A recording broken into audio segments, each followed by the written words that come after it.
C'est l'heure de votre rendez-vous, le témoin de la culture. Bonjour. Bonjour Zineb Mekouar, merci d'être avec nous. Bonjour Myriam, je suis très heureuse d'être là On aujourd'hui. est Merci. ravis de vous recevoir, auteur de La Poule et son cumin. Mardi, c'est un jour important pour vous puisque vous faites partie des 6 finalistes du concours du premier roman. Alors ce livre, il est passionnant, il est très très bien écrit, il se dévore, vous avez de très bonnes critiques en France. Alors c'est l'histoire, je vais pitcher rapidement, Ouais. il y a plusieurs choses qui sont racontées, peut-être la lutte des classes dans le Maroc contemporain, l'histoire d'une amitié presque impossible, amitié aussi de classe entre Kenza, une jeune fille très bien née au Maroc, et puis son amie d'enfance qui va être la fille de sa nourrice, qui elle fait partie des classes les plus pauvres. Et puis c'est aussi l'histoire de cette Kenza qui va venir en France, qui va avoir sa période estudiantine ici, et qui va peut-être pas se reconnaître dans le regard que la France porte sur elle. Alors vous, justement, Zineb, vous êtes née au Maroc, vous avez fait votre jeunesse au Maroc, et vous avez fait Sciences Po en France, vous avez eu votre parcours ici. Vous êtes un peu la Kenza? Alors vous avez déjà très bien résumé le livre, même mieux que je l'aurais fait, donc merci beaucoup. Non, je ne suis pas Kenza, c'est vraiment une fiction. Par exemple, Kenza est orpheline dans le roman. Moi, heureusement, j'ai mes parents. Kenza n'a pas de sœur, d'où cette amitié presque fraternelle avec Fatiha, qui est la fille de sa nourrice. Moi, j'ai des sœurs, j'ai pas du tout vécu ce genre d'amitié. Par contre, je me suis inspirée de mon ressenti quand je suis arrivée en France, après mon lycée français à Casablanca, de ressenti de mes amis. Kenza, par exemple, on le sait au tout début, donc je ne dis rien, je ne dévoile rien, mais elle doit quitter la France parce qu'il y a cette circulaire Guéant qui s'est passée en 2011 et qui qui fait que les étudiants étrangers doivent quitter la France. À ce moment-là, elle a été abrogée, cette circulaire. Et en fait, à ce moment-là, moi, j'ai pas vécu ça. Elles se sont rejetées, en fait. C'est-à-dire que vous décrivez aussi ce sentiment très particulier de Marocains qui se sentent très proches de la France. L'histoire de la France, vous avez fait la mission française, donc en fait, ce sont les mêmes programmes que sur le territoire français, connaissent très très bien l'histoire de France, la littérature française. Je crois même vous, dans votre jeunesse, avant de vous mettre à écrire, vous lisiez les grands auteurs français. Exactement. Alors Kenza, du coup, voilà, moi j'ai fait Sciences Po et du coup je lui ai fait faire Sciences Po parce que c'était plus vraisemblable, plus simple pour moi. Mais en tout cas, c'est pas moi ce personnage. Oui, d'accord. Et Kenza, par rapport à ça, elle a été programmée pour aimer la France avec le lycée français. Sa grand-mère lui fait apprendre les chansons françaises de Brel, de Jodassin, d'Édith Piaf. Elle connaît par cœur Baudelaire, Rimbaud. Et quand elle arrive ici, elle s'attend pas à vivre un choc culturel. Et pourtant, on lui renvoie une image d'elle qu'elle ne connaît pas, une nouvelle identité qui n'est pas neutre, qui est celle de la femme arabe, de la femme dite musulmane, alors qu'elle est totalement émancipée. Et elle ne s'attend pas du tout à avoir ces clichés qui lui reviennent. Par exemple, dans le bouquin, il y a quelqu'un qui l'appelle Beurette, et elle ne comprend pas, parce qu'elle ne sait pas, par exemple, parler verlan, ou elle découvre tous ces codes ici, qu'elle ne connaît pas du tout, et elle se retrouve à effectivement avoir cette nouvelle identité négative, pas neutre, qu'elle découvre au fur et à mesure. Et puis aussi, on va la prendre pour une maghrébine, on va l'associer en fait Algérie, Maroc, Tunisie, et c'est aussi pour elle, c'est un choc. C'est un choc parce qu'elle n'est jamais allée ni en Algérie, ni en Tunisie, ni dans, par exemple, aucun pays arabe. Elle se retrouve à être associée à ces pays-là qui ont une diversité des richesses différentes, mais qui n'ont rien à voir avec le Maroc. C'est comme si, vous voulez, on dit que les Français et les Belges, c'est la même chose. Ça n'a rien à voir. Ou, par exemple, moi, dans ma vie personnelle, on m'a déjà fait la remarque, on m'a dit « Ah, t'es marocaine ? Ah, mais j'ai un ami algérien. » Et du coup, je dis, c'est comme si un Américain dit « Ah, tu viens de Paris ? Ah, ben, je suis allée en Italie l'été dernier. » Alors, c'est des remarques pas méchantes, mais un peu qui renvoient à une ignorance qui peut être gênante pour des personnes qui viennent des pays d'Afrique du Nord. Alors, je disais, votre roman a eu un très bon accueil en France, mais aussi au Maroc.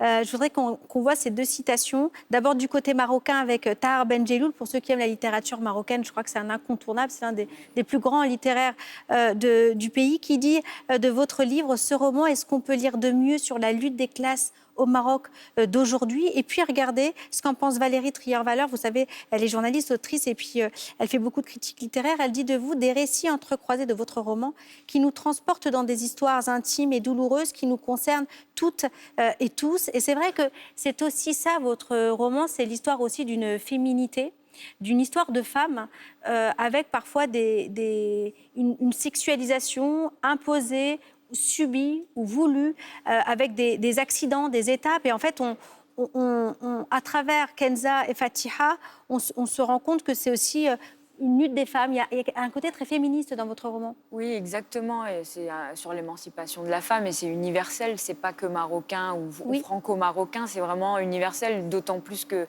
l'actualité aux États-Unis le montre aujourd'hui avec le droit à l'avortement qui est remis en cause au niveau fédéral là-bas.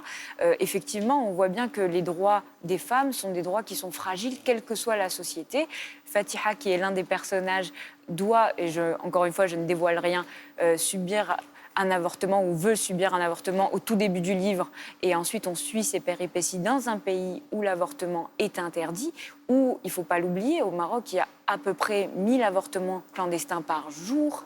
On retrouve des bébés dans des poubelles. Il y a des mères qui meurent à cause de ça. C'est vraiment une situation critique. Alors, heureusement, moi, je suis très optimiste. Aujourd'hui, au Maroc, il y a des gens qui veulent que ça change. Il y a des réformes qui veulent être menées et pour plus de liberté individuelle. Maintenant, c'est vrai que le roman montre ça comme un des principaux thèmes du livre.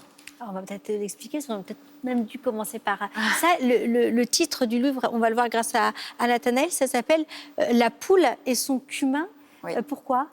La poule et son cumin, en fait, c'est une expression typiquement marocaine, et je voulais un titre typiquement marocain parce que justement, je ne voulais pas qu'on ait l'impression en France que ce soit un bouquin sur le Maghreb. C'est un bouquin sur le Maroc, avec ses traditions et cette expression du terroir. C'est une expression qui veut dire à peu près le beurre et l'argent du beurre, mais qui ne veut pas vraiment dire ça exactement, qu'on découvre dans le livre.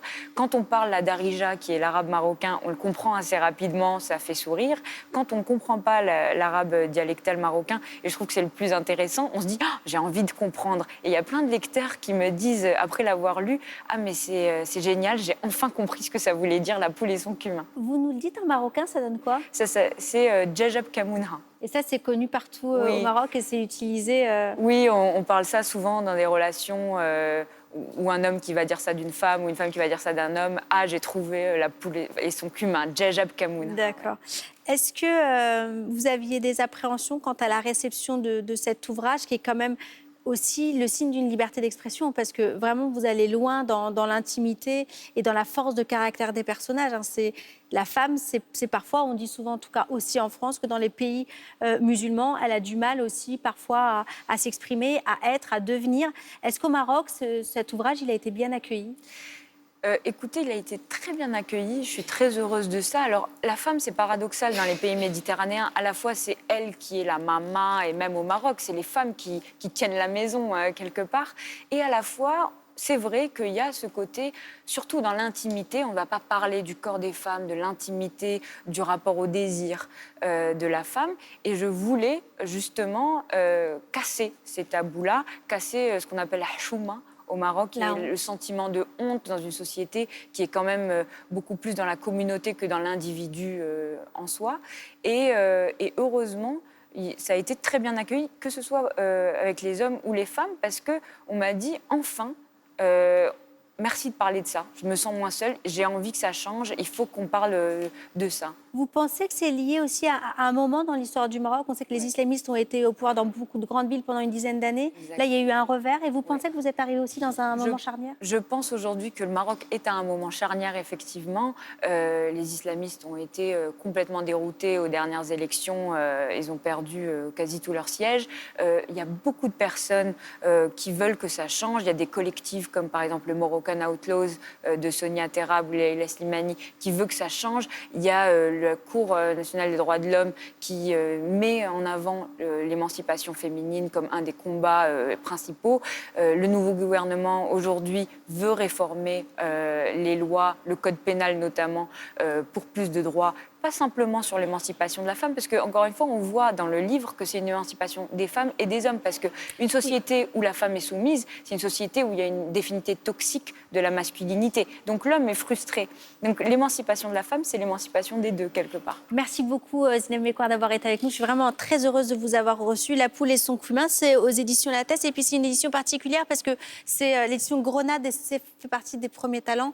On attend mardi. Vous êtes donc, faites partie des 6 finalistes du concours du premier roman. Merci beaucoup d'avoir été avec nous. On n'a pas parlé du style, on n'a pas parlé de l'écriture, mais si ça vous intéresse, ça se lit tout seul. C'est vraiment divinement bien écrit. C'est gentil. Merci beaucoup d'avoir été notre Merci invité. à vous. Merci beaucoup. À Myriam. bientôt.